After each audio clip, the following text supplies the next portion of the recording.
Efesiërs 3 vers 14 tot 19. Om hierdie rede buig ek my knieë voor die Vader van ons Here Jesus Christus, van wie elke geslag in die hemele en op die aarde sy naam ontvang, dat hy aan julle mag gee na die rykdom van sy heerlikheid, om met krag versterk te word deur sy gees in die innerlike mens, sodat Christus deur die geloof in julle harte kan woon, julle wat in die liefde gewortel en gegrond is, en julle in staat kan wees om saam met al die heiliges ten volle te begryp,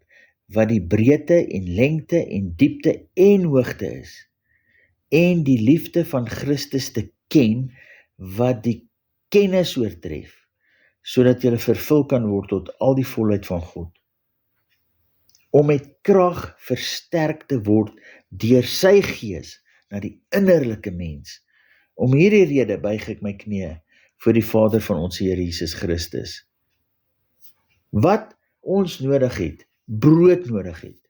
wat ons in kort kom en waaraan ons meer aandag moet skenk, is die realiteit dat die Gees versterk ons na die innerlike mens met goddelike krag. Ons moet die wêreld buite ons aandurf met die innerlike krag van God in ons. Besef dit en sien die oorwinnings en die bereik van doelwitte wat menslik nie moontlik is nie.